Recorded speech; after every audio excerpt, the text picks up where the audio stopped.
Camera rolling. Action.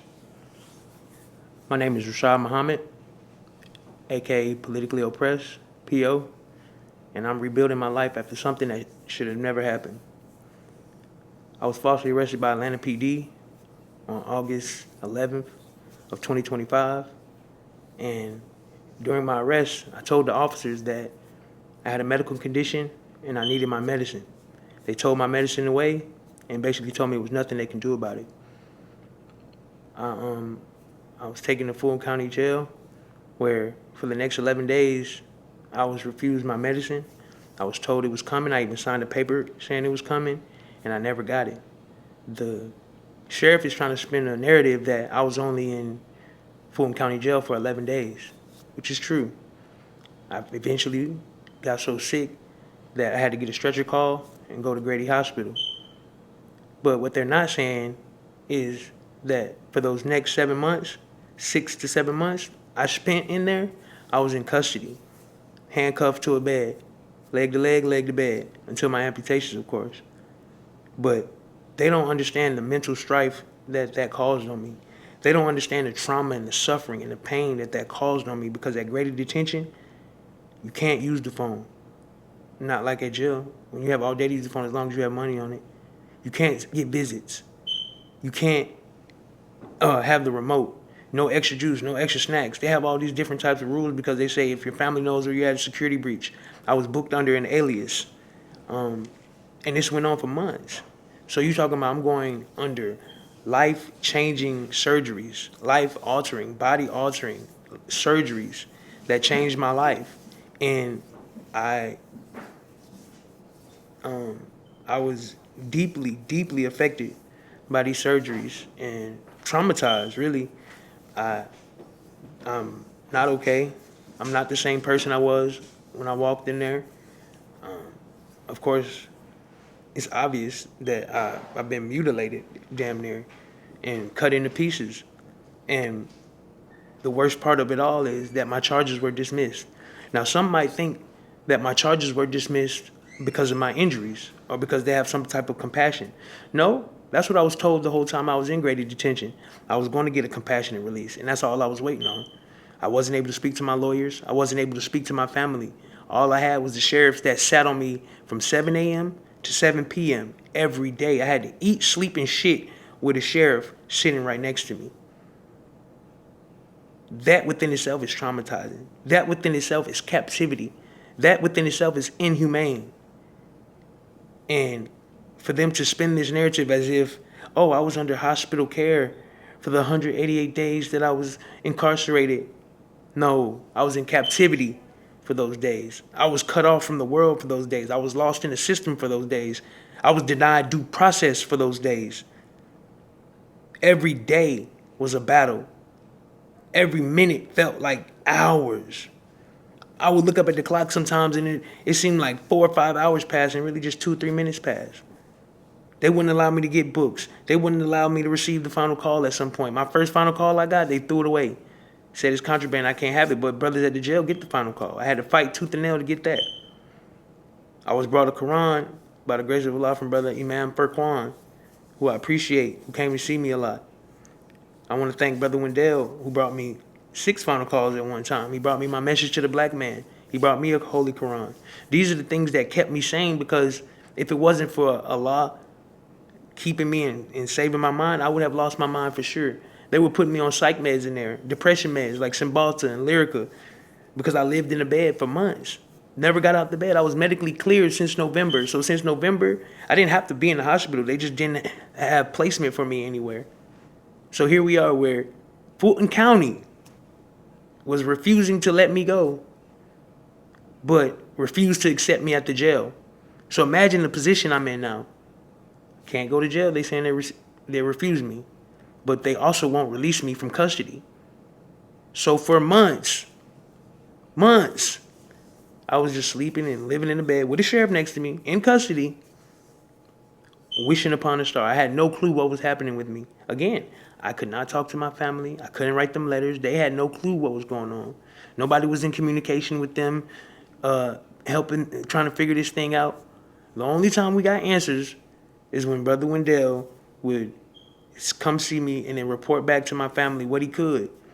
And of course, he has a life. He couldn't come see me every day, but when he did see me, he would bring me information from my family, and we were working on, lawyers and due process and trying to get me out.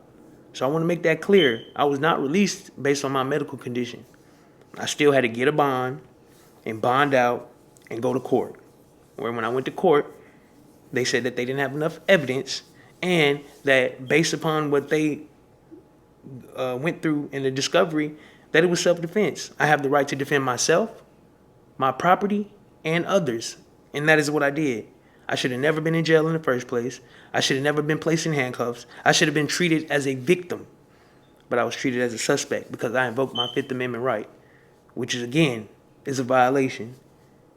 I teach young brothers all over the world to do not talk to the police. Invoke your Fifth Amendment rights because they're trying to set you up.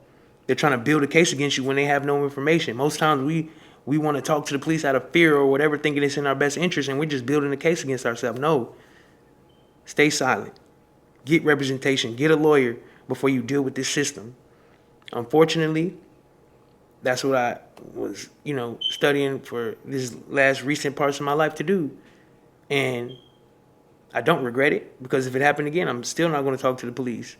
And it just so happened that they got angry and it backfired against me. And I never saw a judge, never went into an interrogation room, never saw a detective.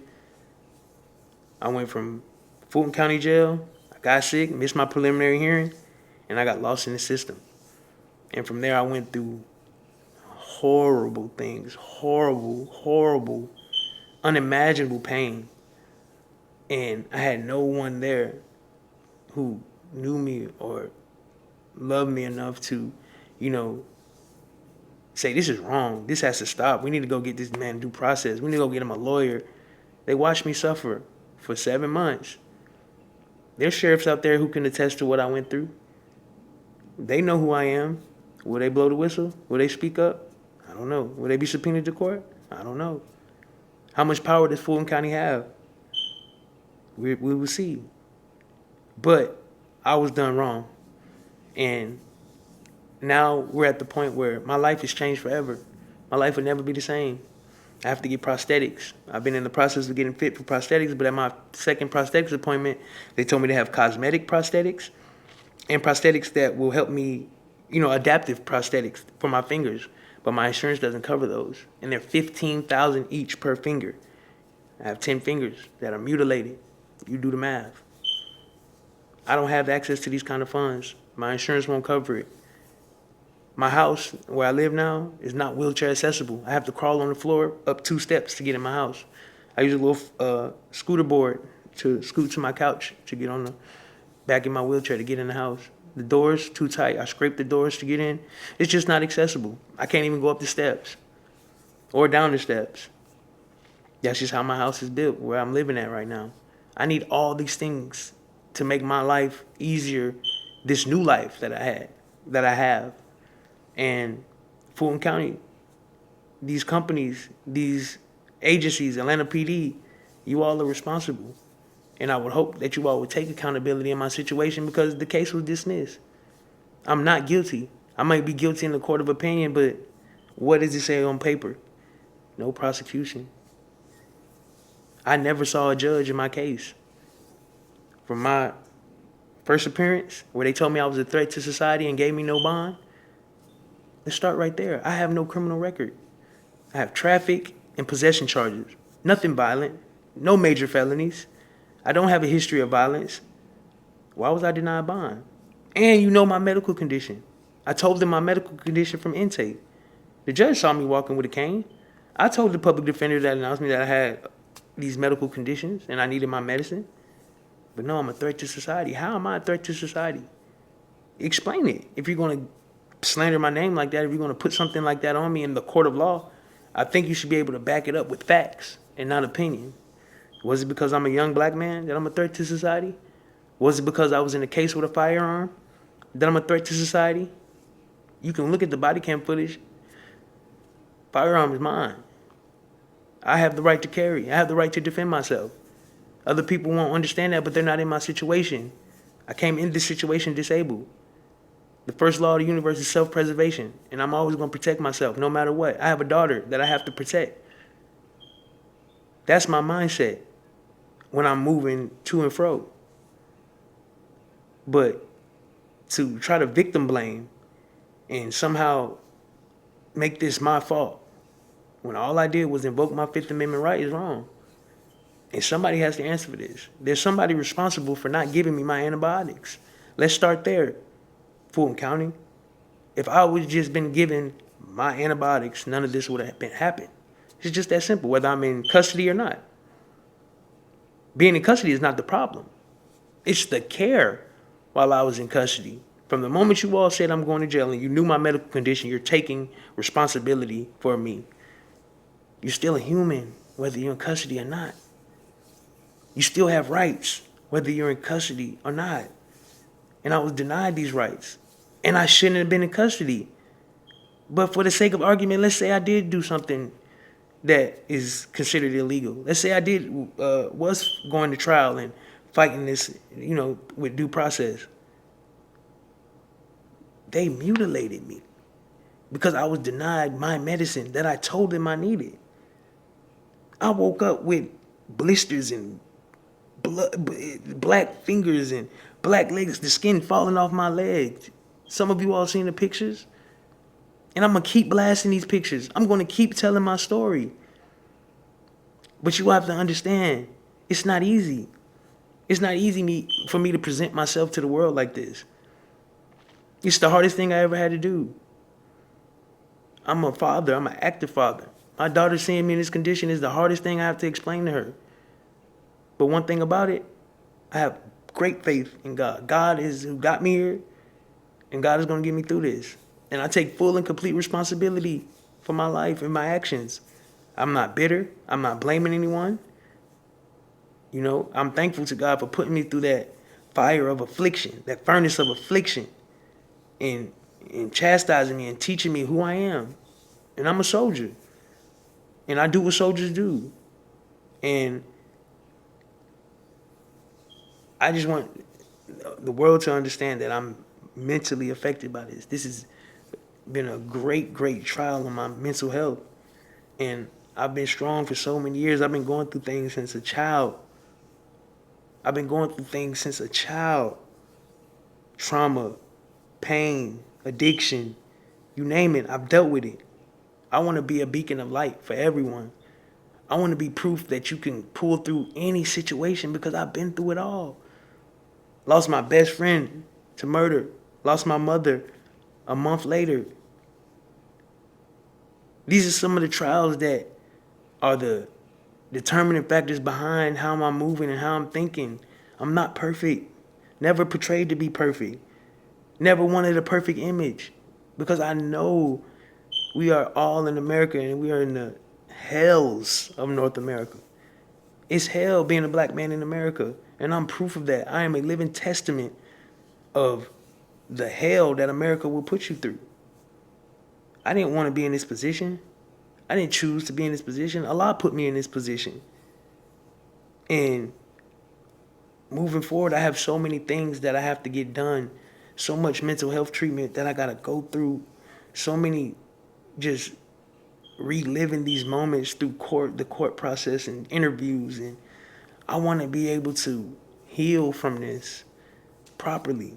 And that starts with these agencies who are responsible, taking responsibility for what happened to me. So I'm asking for everyone's help. I do need help. And if you can, I see a lot of the comments and I see a lot of people asking how they can help. But we're going to put the link in this video where you can help me start over and rebuild. And everything is appreciated. Every thought, every prayer, every donation, every connection, every resource is appreciated. If you have mental health resources, please help me. If you have resources to any type of, trauma care or, physical therapy and all the things that I have to go through pre-prosthetic physical therapy, let alone the prosthetic physical therapy once I start learning to get back on my prosthetic legs and things like that. Life will be better. And there is a light at the end of the tunnel, but it starts with everyone involved taking responsibility, including myself, and moving forward with this healing process. I'm going to let my legal team do the legal stuff, and I'm going to keep telling my story how I keep telling my story, and hopefully it shines light on the injustices that are happening in Fulton County Jail, on the injustices of the inmates all across the United States. Inmates are being tortured. Inmates are being killed. I'm in the long line of a long list of suffering and trauma and pain. It just so happens that God brought me through to tell my story. And now I have a responsibility to speak out for those who can't speak. I really hope that I can, go get the proper help that I need mentally, because I'm not okay. I'm going to reiterate that point. I am not well. I'm not the same person I was. I have been through the threshold of pain. Those pictures, those scars, they were giving me surgery. I've had plenty of surgeries in my life. I've never woke up out of surgery in pain. I woke up out of 3 different surgeries in Grady in pain because I'm a young black inmate and they didn't want to give me medicine. They were giving me Tylenol for amputations. Tylenol. Ask my officers, like I said, if they're ever willing to whistleblow and speak up on my behalf, they'll tell you. They used to ask me, they just gave you Tylenol? I can't believe this. I had one officer who said, I feel so sorry for you, Muhammad. You're so strong. I can't believe what you're going through. Me neither. I cried all the tears I could cry. I missed so many important dates. I missed my daughter's birthday. I missed so many important times I've never went this long without talking to or seeing my daughter. I'm an active father. That hurts me more than anything is the fact that I put my daughter through this, And again, I take accountability for that. But it wasn't my fault. For you all to dismiss the case is just more proof and vindication in the fact that I did nothing wrong. So while I go on this long journey of healing, I'm asking for your help. I'm asking for your prayers. I'm asking for your patience because I'm not perfect. I need help with my mental health. I'm not okay. Again, I'm going to reiterate that point. I am traumatized. I'm paranoid. I'm suffering on the inside. Some people have compassion, some people don't. And I just thank God for his mercy. I thank God for his strength. I thank God for his example in our midst that I lean on and follow. And hopefully, this will be a catalyst case for civil rights in America, internationally and nationally. This will put a spotlight on the suffering of the black man. Did I know that was going to come from this? I had no idea. But that's what's looking like it's happening. God has put a spotlight on my situation to show the inhumane suffering of the black man in America. Thank you.